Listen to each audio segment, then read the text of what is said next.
Hello दोस्तों, नमस्कार। स्वागत है आपका पीके टेक क्लासेस में। दोस्तों, अब हम लोग देखेंगे AC fundamentals circuit and circuit theory का पार्ट सेकंड।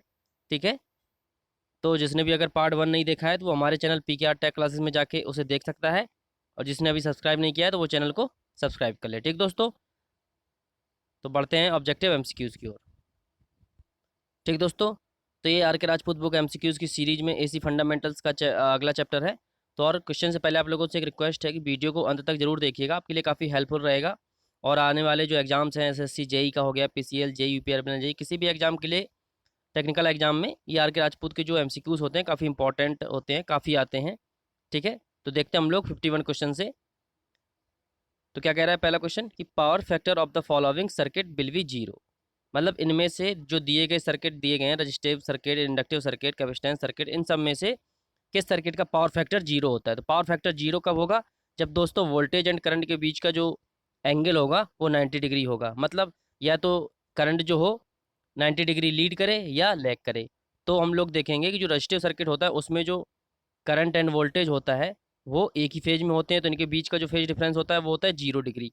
ठीक है, तो जब हम लोग अगर कॉस फाई बराबर निकालते हैं तो फाई बराबर 0 डिग्री है, तो कॉस जीरो का मान कितना है? होता है 1।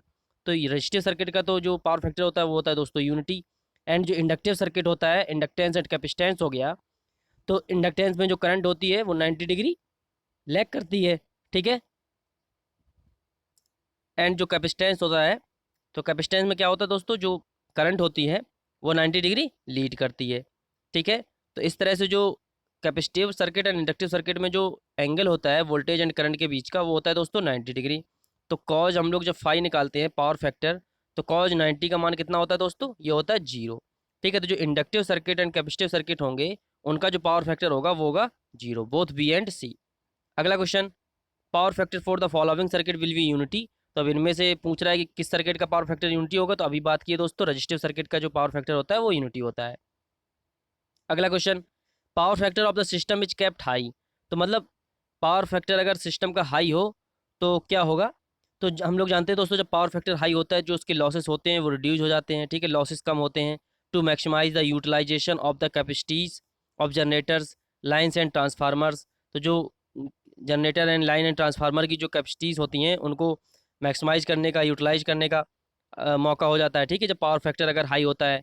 एंड जो वोल्टेज रेगुलेशन होता है, जब लॉसेस कम होंगे तो जितना वोल्टेज हम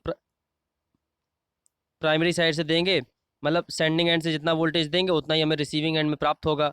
मतलब कि उसमें लाइन लॉस बीच में कम से कम होंगे, तो जो वोल्टेज रेगुलेशन होता है वो भी कम होगा।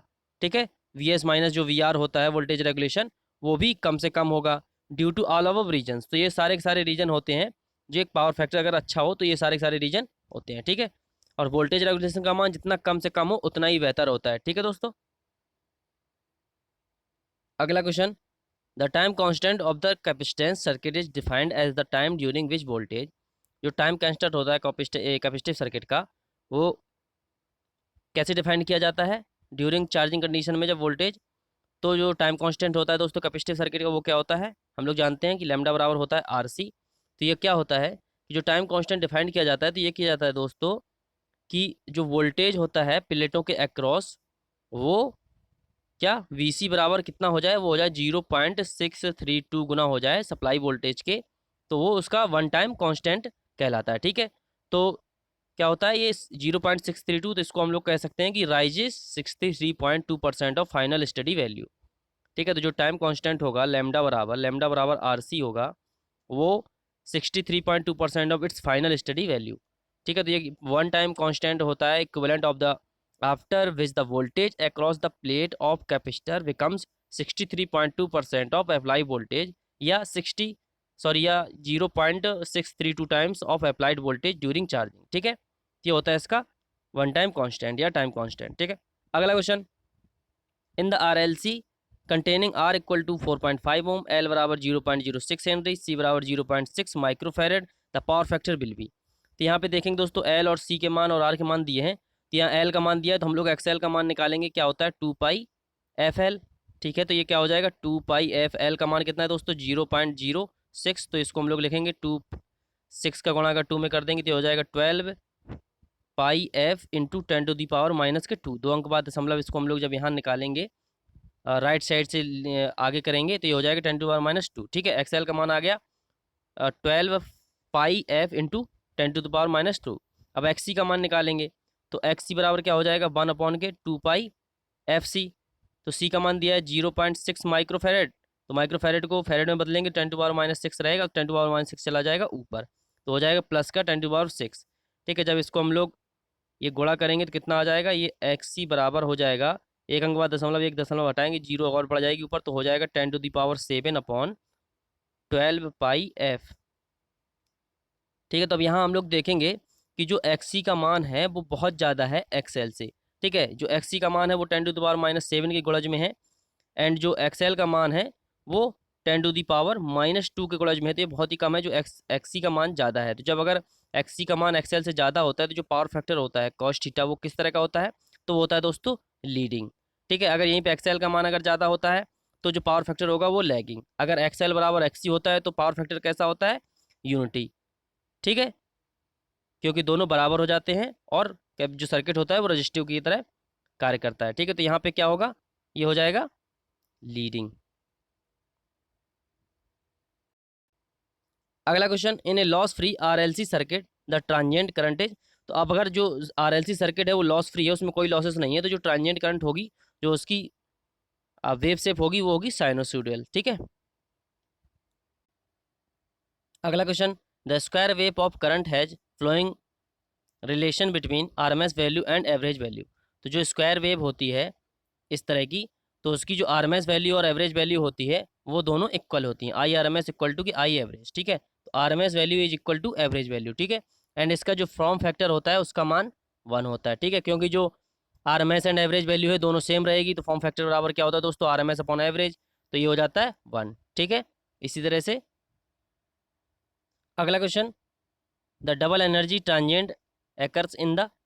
तो जो डबल ट्रांजिएंट एनर्जी किसके एकर्स होगी, तो ये होते हैं दोस्तों जहाँ पे एल और सी साथ में होंगे उस सर्किट में डबल एनर्जी ट्रांजिएंट होगा। ठीक है, अगला question, the power factor of resonance in RLC parallel circuit. तो आरएलसी पैरेलल रेजोनेंस सर्किट में जो पावर फैक्टर होता है वो क्या होता है दोस्तों, यूनिटी। ठीक है, क्योंकि एक्सएल बराबर होता है एक्ससी के। ठीक है, तो जो जेड का मान होता है वो आर के इक्वल आता है, लेकिन यहाँ पे जो आर होता है उसका मान होता है दोस्तों मैक्सिमम। ठीक है, पैरेलल सर्किट में, एंड जो यहाँ पे करंट आती है वो आती है दोस्तों क्या, मिनिमम। ठीक है, और यहीं पे जब आरएलसी सीरीज सर्किट होता है रेजोनेंस का, तो वहाँ पे जो जेड का मान होता है वो होता है दोस्तों मिनिमम। ठीक है, एंड जो वहाँ पे आई होती है वो होती है मैक्सिमम। ठीक है, लेकिन जो पावर फैक्टर होता है parallel resonance circuit and series resonance circuit दोनों में ही जो पावर फैक्टर वो होता है यूनिटी। ठीक है, अगला question, in the case of N unsymmetrical alternating current the average value must always be taken over. तो जो अनसिमेट्रिकल अल्टरनेटिंग करंट होती है, अनसिमेट्रिकल का मतलब क्या होता है दोस्तों, कि जैसे मान लिया इस तरह से बनी हो, अगर अनसिमेट्रिकल जिसकी जो वेव शेप है वो सेम ना रहे। ठीक है, ठीक है, तो अनसिमेट्रिकल कैसी शेप होती है, जैसे इस तरह से मान लिया, जैसे कि उसका जो वेव शेप होता है वो मतलब एक साइकिल में एक सा नहीं होता, मतलब इस तरह से मान लिया ये अनसिमेट्रिकल हो गई, तो इसकी जो हम लोग एवरेज वैल्यू निकालते हैं। ठीक है, अगर हम लोग इसकी एवरेज वैल्यू जो निकालते हैं तो इसकी एवरेज वैल्यू निकालने के लिए दोस्तों हम लोगों को क्या करना पड़ता है कि इसकी हमें पूरी साइकिल का एवरेज वैल्यू निकालना पड़ता है। ठीक है, तो क्या होता है इसका, द होल साइकिल। ठीक है, जो एवरेज वैल्यू हम लोग इसकी निकालेंगे तो निकालते हैं होल साइकिल की। ठीक है, अगला क्वेश्चन क्या कह रहा है, in a pure resistive circuit, pure resistive circuit में क्या होता है दोस्तों, जो करंट होती है वो वोल्टेज के फेज में होती है, voltage and current same phase में होते हैं, तो current is in phase with the voltage. ठीक है, ऑप्शन डी इज करेक्ट। अगला question, pure inductive circuit, pure inductive circuit में क्या होता है दोस्तों, तो हमने बताया कि जो इंडक्टिव सर्किट होता है उसमें जो वोल्टेज होता है वो करंट से 90 डिग्री लीड करता है, या करंट जो होती है वो 90 डिग्री लैग करती है वोल्टेज से। ठीक है, तो यहाँ पे क्या हो जाएगा, the current in phase with the voltage, नहीं, the current lag behind the voltage by 90 degree. जो करंट होगी वो लैग बिहाइंड होगी वोल्टेज से 90 डिग्री। अगला क्वेश्चन क्या कह रहा है, in a circuit containing R L and C power loss can take place only. तो जो आर एल सी अगर सर्किट है जिसमें आर एल एंड सी है, तो उसमें जो पावर लॉस होता है वो केवल जो आर होता है वो केवल पावर का कंज्यूम करता है, ठीक है, पावर का जो लॉस करता है वो आर करता है, लेकिन जो एल एंड सी होते हैं तो वो क्या करते हैं कि वो अपनी हाफ साइकिल में जितनी पावर लेते या देते हैं उतनी हाफ अगली नेगेटिव हाफ साइकिल में उसको डिलीवर कर देते हैं, ठीक है। अगर उन्होंने पॉजिटिव हाफ साइकिल में उतनी पावर एब्जॉर्ब की है तो नेगेटिव हाफ साइकिल में उतनी पावर डिलीवर कर देंगे। इस तरह से जो इनमें एल और सी में जो पावर का कंजप्शन होता है वो इसीलिए से जीरो माना जाता है, ठीक है। जो एल एंड सी होता है ये पावर का कंजप्शन नहीं करते, तो क्या हो जाएगा आर ओनली। अगला क्वेश्चन, अगला क्वेश्चन, इंडक्टेंस ऑफ कॉइल, जो कॉइल का इंडक्टेंस है वो क्या होता है। जैसे हम लोग जानते हैं कि एक्सएल बराबर होता है 2πfl, तो यहाँ से जो एल बराबर निकल के आता है वो निकल के आता है एक्सएल अपॉन 2πf, ठीक है। तो जो एल होता है इन्वर्सली प्रोपोर्शनल होता है एफ के। तो यहाँ से हम लोग देखेंगे क्या कह रहा है, is unaffected by the supply frequency, वो सप्लाई फ्रिक्वेंसी से अनअफेक्टेड रहता है, तो ये नहीं है, अफेक्टेड होगा। Decrease with the increase in supply frequency, तो चूंकि L is inversely proportional F है तो क्या कह रहा है कि अगर हम लोग फ्रिक्वेंसी को बढ़ाएंगे तो जो एल का मान है वो डिक्रीज होगा, तो ये सही है कि जो decrease with the increase in supply frequency, ठीक है। अगला question, in any AC circuit always, मतलब एसी सर्किट में, किसी भी एसी सर्किट में ऑलवेज क्या होता है, तो इसमें दोस्तों जो अपरेंट पावर होती है, क्या केवीए पावर जो होती है वो ऑलवेज मोर देन होती है किलोवाट पावर, ठीक है। तो क्या होता है जो apparent power is more than the than actual power, ठीक है। अगला question, which of the following circuit component oppose the change in the circuit voltage, तो इनमें से मतलब कौन सा सर्किट कंपोनेंट है जो वोल्टेज के चेंज का अपोज करता है। तो ये दोस्तों हम लोग जानते हैं क्या होता है, ये होता है दोस्तों कैपेसिटेंस। जो कैपेसिटेंस होता है वो वोल्टेज के चेंज का विरोध करता है, ठीक है। एंड जो इंडक्टेंस होता है वो करंट के चेंज का विरोध करता है, ठीक है। एंड जो रेजिस्टेंस होता है तो उसकी क्या प्रॉपर्टी होती है, तो जो रेजिस्टेंस होता है वो धारा के बहने का अपोज करता है, ठीक है, परिवर्तन का विरोध नहीं करता है। जो रेजिस्टेंस होता है वो करंट के बहने का विरोध करता है, ठीक है। अगला क्वेश्चन क्या कह रहा है, in A purely inductive circuit, जो इंडक्टिव सर्किट होगा प्योरली उसमें क्या होता है, तो हम लोगों ने बात की दोस्तों कि जो प्योरली इंडक्टिव सर्किट होता है वो अगर पॉजिटिव हाफ साइकिल में जितनी पावर ले रहा है एक्चुअल, तो वो उतनी नेगेटिव साइकिल में डिलीवर कर देता है, ठीक है। पॉजिटिव हाफ साइकिल में जितनी उसने पावर ली तो वो नेगेटिव हाफ साइकिल में उतनी उसने पावर डिलीवर कर दी, तो इस तरह से जो उसकी एक्चुअल पावर होती है प्योरली इंडक्टिव सर्किट में वो होती है जीरो, ठीक है। क्या होगा, एक्चुअल पावर इज जीरो। अगला question, power factor of electric bulb is, तो इलेक्ट्रिक बल्ब का पावर फैक्टर क्या होता है, तो ये दोस्तों लगभग होता है यूनिटी के, क्योंकि जो इलेक्ट्रिक बल्ब होता है उसका जो एलिमेंट होता है हाईली रजिस्टिव, तो उसको हम लोग एक प्योरली रजिस्टिव मान लेते हैं, ठीक है। तो जो हीटिंग एलिमेंट होते हैं उनको हम लोग मैक्सिमम क्या रजिस्टिव सर, जो हाईली रजिस्टिव एलिमेंट होते हैं उनको हम लोग हीटिंग एलिमेंट के तौर पे यूज करते हैं। एंड इनका जो पावर फैक्टर होता है वो नियरली 1 के आसपास होता है, ठीक है। अगला क्वेश्चन, अगला question, pure inductive circuit takes power from the AC line when, जो प्योर इंडक्टिव सर्किट है वो एसी लाइन से कब पावर लेता है, तो हम लोग जो कि जानते हैं दोस्तों जो प्योर इंडक्टिव सर्किट होता है उसमें जो करंट एंड वोल्टेज होता है वो क्या होता है, जो वोल्टेज होता है करंट से 90 डिग्री लीड करता है, मतलब कि करंट जो होती है वो 90 डिग्री लैग करती है वोल्टेज से, ठीक है। तो हम लोग लीड एंड लैग को जो जिस तरह से डिफाइंड करते हैं तो हम लोग करंट के रेफरेंस में डिफाइंड करते हैं कि करंट वोल्टेज से लीड कर रही है या लैग कर रही है, तो उसी से हम लोग उसका डिफाइंड करते हैं कि सर्किट लैगिंग है या लीडिंग है, ठीक है। तो यहाँ पे हम लोग देखेंगे जो करंट होती है वो 90 डिग्री लैग करती है वोल्टेज से प्योर इंडक्टिव सर्किट में। तो अगर हम लोग प्योर इंडक्टिव सर्किट में पावर की जो वो बनाएंगे उससे समझते हैं हम लोग ग्राफ से कि क्या हो गया, ये हम लोगों ने मान ली ये वोल्टेज की है, ठीक है, ये वोल्टेज की वेव शेप है, ये वोल्टेज की होगी। तो प्योर इंडक्टिव सर्किट है तो जो करंट है वो 90 डिग्री लैग करेगी, तो ये जीरो हो गया, ठीक है, ये पाई हो गया, पाई/2 हो गया, ये पाई हो गया, ये 3π/2 हो गया, ये 2π हो गया, ठीक है। तो यहाँ पे जब 90 डिग्री लीड करेगी लैग करेगी सॉरी, तो जो आई की वेव शेप होगी वो इस तरह से कुछ बनेगी, ठीक है, इस तरह से होते हुए, ठीक है, 3π/2 से। तो ये हो गई आई की। अब हम लोग यहाँ पे दोस्तों पावर के जो इसकी पावर की वेव शेप है वो निकालते हैं। तो अब यहाँ पे हम लोग देखेंगे कि इंडक्टिव कह रहा है तो यहाँ पे वी एंड यहाँ पे क्या हो जाएगा, ये V and I and P बढ़ेगी, तो ये हो गई इसकी नेगेटिव हाफ साइकिल, ठीक है, ये नेगेटिव हाफ साइकिल, ये पॉजिटिव हाफ साइकिल वी की। तो जो पी बराबर होता है वो क्या होता है दोस्तों, वी आई, ठीक है। तो यहाँ पे आई जो है वो नेगेटिव है एंड ये वी जो है पॉजिटिव, तो इसके जो पाई/2 हाफ साइकिल में जो प्योर इंडक्टर होगा वो कुछ पावर डिलीवर करेगा, ठीक है। Zero to pi by first half cycle में जो इंडक्टर होगा, प्योर इंडक्टर होगा, वो half zero to pi by half cycle में पावर को क्या करेगा, डिलीवर करेगा। तो जो पावर होगी वो यहाँ पे क्या रहेगी, इसकी निगेटिव वेव शेप रहेगी, क्योंकि पॉजिटिव एंड नेगेटिव को गुणा करेंगे तो क्या आता है, नेगेटिव, ठीक है।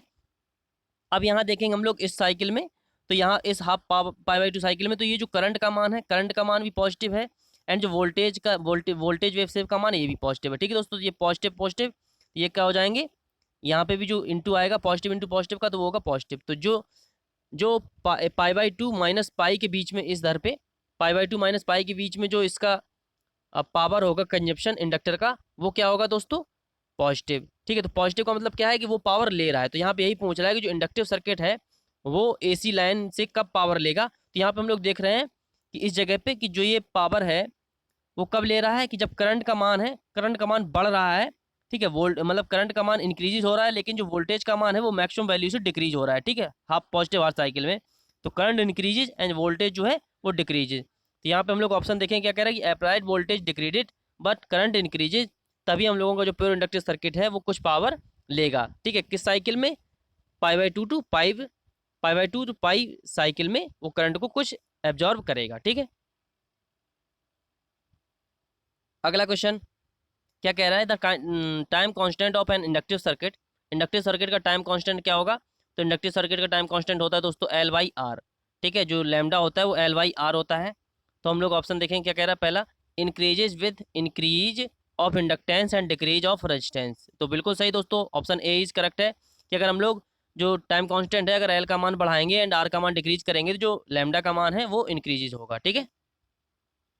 अगला क्वेश्चन क्या कह रहा है, time constant of A capacitive circuit. तो कैपेसिटिव सर्किट का टाइम कांस्टेंट क्या होता है, वो होता है दोस्तों आरसी, ठीक है। तो यहाँ पे क्या है कि अगर हम लोग आर का मान भी बढ़ाएं और सी का मान भी बढ़ाएं, तभी जो लैम्डा का मान है वो इंक्रीज होगा। तो हम लोग ऑप्शन डी देखेंगे क्या कह रहा है कि increases with increase of capacitance and increase of resistance. तो दोनों का मान जब बढ़ाएंगे तभी इंक्रीज होगा, ठीक है दोस्तों। और ऑप्शन में हम लोग देख लेते हैं क्या है कि increases with the increase of capacitance and decrease. अब यहाँ रेजिस्टेंस डिक्रीज करिएगा तो हम लोगों का जो टाइम कांस्टेंट उसका मान नहीं बढ़ेगा, इस तरह से सभी में है। तो यहाँ पे जो ऑप्शन हो जाएगा वो डी इज करेक्ट हो जाएगा। अगला क्वेश्चन क्या कह रहा है, magnitude of current at resonance in RLC circuit. तो आरएलसी सर्किट में क्या होता है दोस्तों, आरएलसी सर्किट में तो एक्सएल बराबर एक्सी हो जाता है रेजोनेंस कंडीशन में।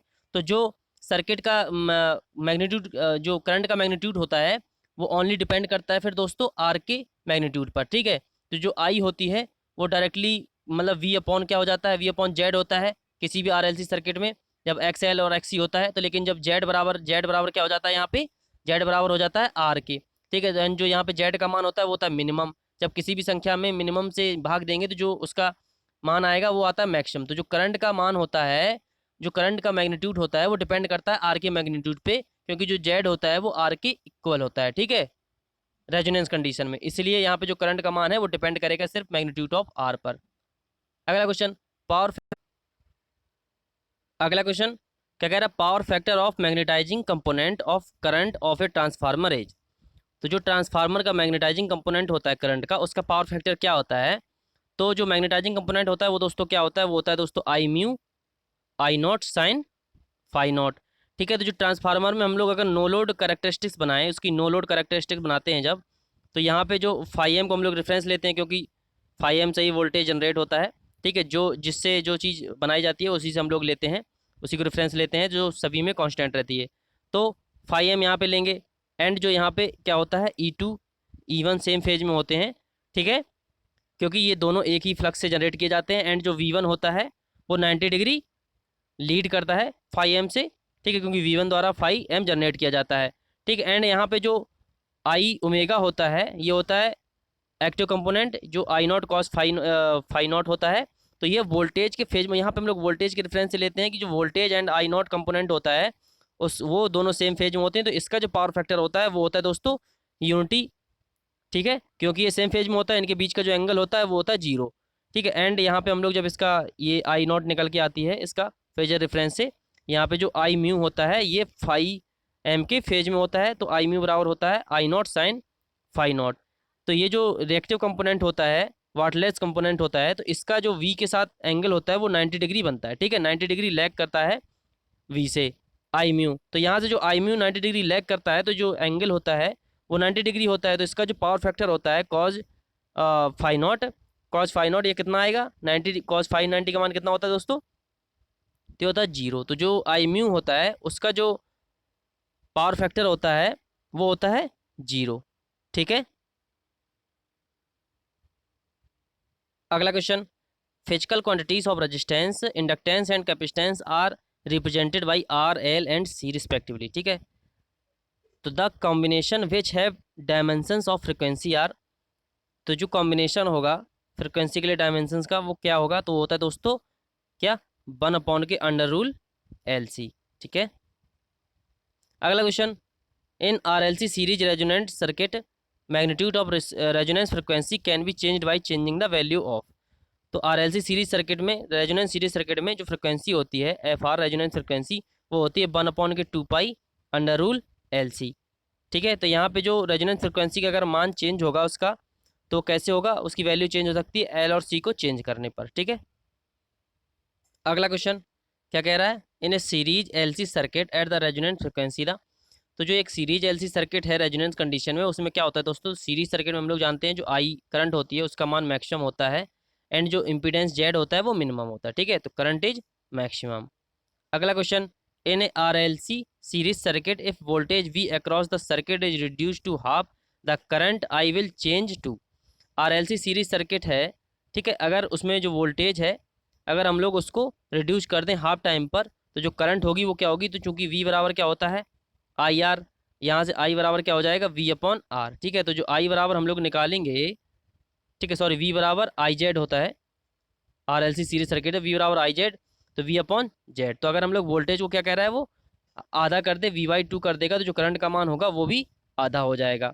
ठीक है, तो क्या हो जाएगा, करंट का मान भी आई बाई 2 हो जाएगा। अगला क्वेश्चन क्या कह रहा है, the time constant of a series RC circuit is given by, तो जो आरसी सर्किट का टाइम कांस्टेंट किससे दिया जाता है, तो ये होता है दोस्तों आरसी। ठीक है, लैम्डा बराबर होता है आरसी। अगला question, if resistance is 20 ohm and inductance is 2 henry in a R L series circuit then time constant of the circuit will B.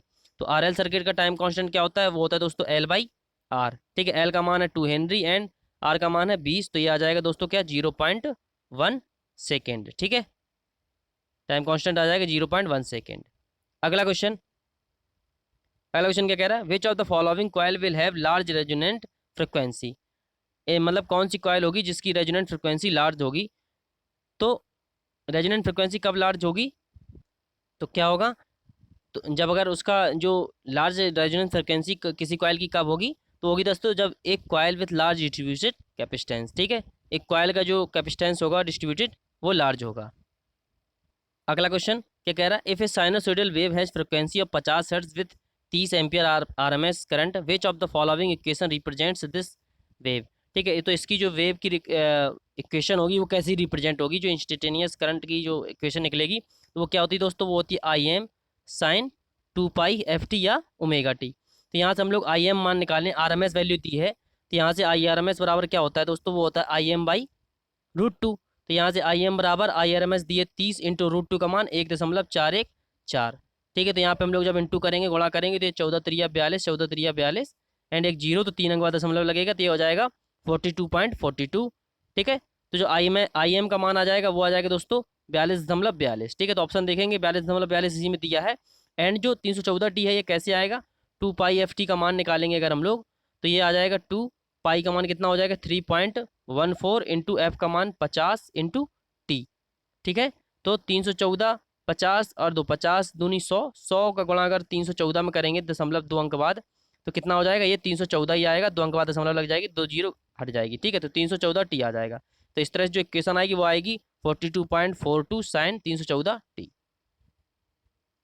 अगला क्वेश्चन क्या कह रहा है, the safest value of current the human body can carry for more than 3 second it's, मतलब current की safest value क्या होगी जो जिसमें मतलब जो ह्यूमन बॉडी है वो 3 सेकंड तक उसको कैरी कर सकती है। तो ये होती है दोस्तों लगभग 9 मिली एम्पियर तक जो करंट है वो ह्यूमन बॉडी 3 सेकंड तक कैरी कर सकती है। ठीक है, सेफली। अगला question, a pure inductance connected across 250 volt 50 hertz supply consumed 100 watt, this consumption can be attributed to. तो क्या कह रहा है दोस्तों, हम लोग यहाँ इसको दोबारा एक बार और पढ़ेंगे कि क्या कह रहा है। ए प्योर इंडक्टेंस, यहाँ बोला है उसने pure inductance connected across 250 volt. तो प्योर इंडक्टेंस, अगर प्योर इंडक्टिव सर्किट होता है तो हम लोग जानते हैं वो पावर का कंजप्शन नहीं करता है, ठीक है, कोई भी पावर वो कंजप्ट नहीं करता है। तो यहाँ पे ये क्या बोला है उसने कि जो सप्लाई कंज्यूम 100 वाट, तो वो जो पावर है वो 100 वाट कंज्यूम कर रहा है, तो ये गलत हो गया। तो ये इसका मतलब क्या है, जो ऑप्शन डी देखेंगे हम लोग यहाँ पे क्या कह रहा है, the statement gives is false, ठीक है, ये जो स्टेटमेंट दिया है वो गलत है।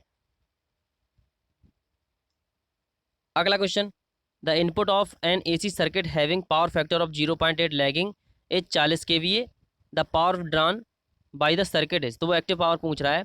तो हम लोग जानते हैं दोस्तों, जो कॉस फाई बराबर या कॉस थीटा बराबर जो पावर फैक्टर बराबर होता है वो होता है दोस्तों किलोवाट बटे केवीए, ठीक है, एक्टिव पावर बटे अपरेंट पावर।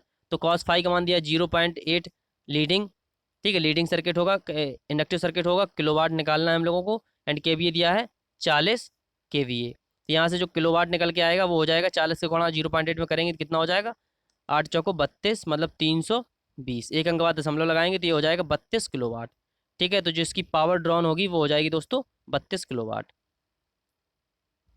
अगला question, the effective resistance of an iron cored choke working on ordinary supply frequency is more than its true resistance because of, तो ये मतलब जो सही रेजिस्टेंस है उससे क्यों ज़्यादा रखा है, इसलिए क्योंकि आयरन लॉस इन कोर, ठीक है, क्योंकि जो कोर में आयरन लॉस ज़्यादा होते हैं।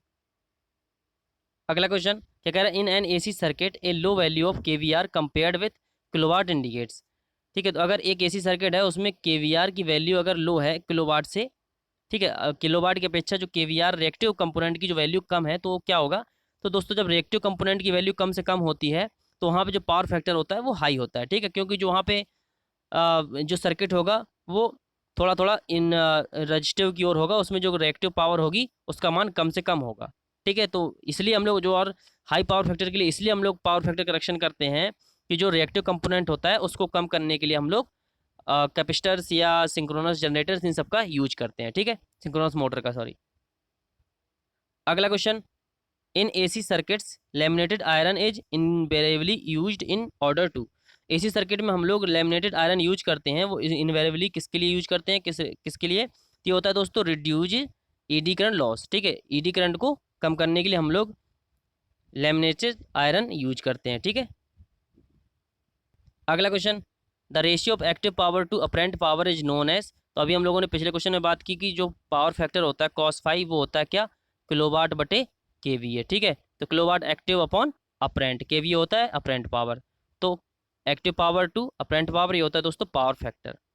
अगला question, all definition of power factor of a series R L C circuit are correct except, मतलब इनमें से जो दी हैं इनमें से एक को छोड़ के बाकी सभी सही है R L C series circuit के लिए, पावर फैक्टर के लिए।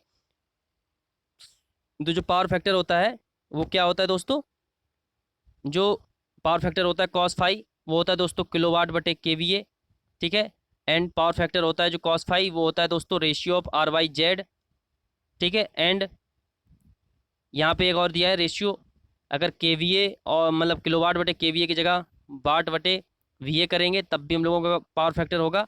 तो जो पहला है कि ratio of net reactance and impedance, ठीक है, नेट रिएक्टेंस एंड इम्पीडेंस का रेशियो जो होता है वो पावर फैक्टर नहीं होता है, इन तीनों के, ये तीनों पावर फैक्टर के फॉर्मूले होते हैं, ठीक है, किलोवाट बटे kVA, ratio of R by Z and ratio of watt upon volt ampere, ठीक है।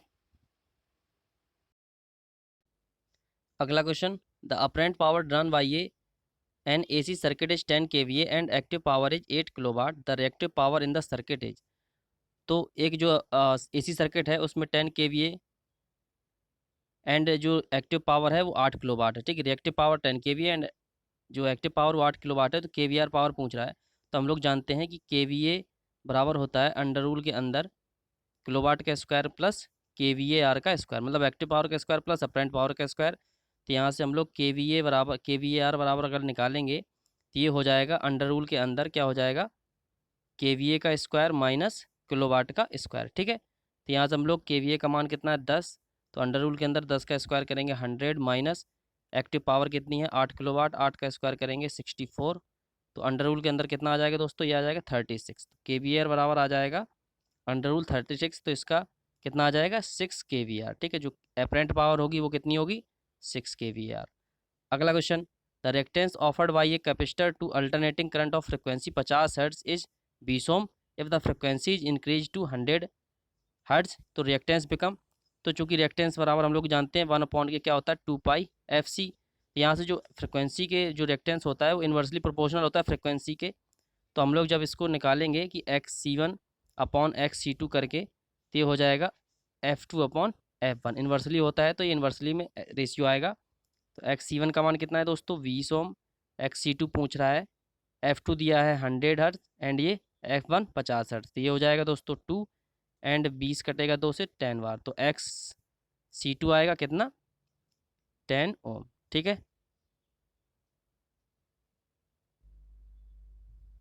अगला क्वेश्चन क्या कह रहा है, what will be the phase angle between two alternating waves of equal frequency when one waves attend maximum value then the other at the zero value. क्या कह रहा है कि दो वेव शेप हैं जो अल्टरनेटिंग वेव्स हैं, वो सेम फ्रिक्वेंसी के हैं, बट क्या कह रहा है कि जब एक मैक्सिमम वैल्यू अटेंड करती है तो दूसरी क्या करती है दोस्तों 0 डिग्री। ठीक है, मतलब जब मैक्सिमम अटेंड करती है तो दूसरी करती है मिनिमम वैल्यू, मिनिमम मतलब 0 वैल्यू। तो क्या होगा, तो इस तरह से जो सेकेंड वेव है वो 90 डिग्री लैग करते हुए चलेगी, मतलब जो इनके बीच में फेज डिफरेंस होगा वो होगा 90 डिग्री का। ठीक है, तो क्या हो जाएगा, जो फेज डिफरेंस होगा वो होगा 90 डिग्री। अगला question, the purpose of a parallel circuit resonance is to magnify. तो जो पैरेलल रेजोनेंस सर्किट होता है उसका पर्पज क्या होता है, क्या मैग्नीफाई करने का। ठीक है, तो क्या पर्पज होता है, तो वैसे तो दोस्तों जो पैरेलल रेजोनेंस सर्किट होता है उसको जो मैग्नीफाई करता है वो दोस्तों करंट को मैग्नीफाई करता है, पर लेकिन ऑप्शनल जब भी इसका आंसर, ये क्वेश्चन जब भी आता है तो इसका जो ऑप्शन होता है वो इसमें लगाया जाता है, वो माना जाता है दोस्तों वोल्टेज को मैग्नीफाई करने के लिए। ठीक है, तो जो रेजोनेंस सर्किट होता है वो जनरली करता तो करंट मैग्नीफाई सर्किट है मैग्नीफाई, लेकिन आंसर इसमें वोल्टेज एंड मैग्नीफाई लगाते हैं। ठीक है, अगला question, in an AC circuit power is dissipate in. तो जो एसी सर्किट होता है उसमें पावर किस में डिसिपेट होता है, तो ये होता है दोस्तों रेजिस्टेंस ओनली में। ठीक है, जो इंडक्टेंस एंड कैपेसिटेंस है ये पावर को डिसिपेट नहीं करते हैं। ठीक है, अगला question, in A parallel RC circuit the current always. तो आरसी सर्किट है, पैरेलल हो या सीरीज, तो जो आरसी सर्किट में करंट होगी वो ऑलवेज लीड करेगी अप्लाइड वोल्टेज से। ठीक है, पैरेलल सर्किट है तो इसमें जो रेफरेंस लेंगे वो लेंगे वोल्टेज को, एंड जो करंट होगी वो आईसी 90 डिग्री लीड करेगी वोल्टेज से। ठीक है, अगला क्वेश्चन एंड इस पार्ट का last question, at very low frequencies a series RC circuit behaves as almost purely. तो जो लो फ्रिक्वेंसीज होती हैं आरसी सर्किट में, तो जब हम लोग इनका जो वेव्स जो फ्रिक्वेंसी कर्व बनाते हैं, रिस्पांस फ्रिक्वेंसी कर्व, तो इसका जो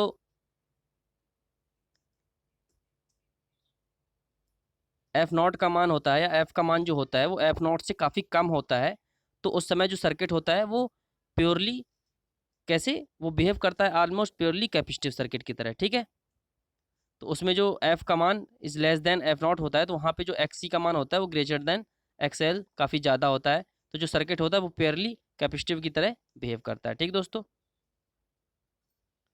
ठीक है, तो ये था हमारा AC fundamentals and circuit theory का पार्ट सेकेंड। ठीक है, तो जिसे भी अगर वीडियो पसंद आता है तो वो हमारे चैनल पीकेआर टेक क्लासेस को सब्सक्राइब करें, लाइक एंड शेयर करें। ठीक दोस्तों, धन्यवाद।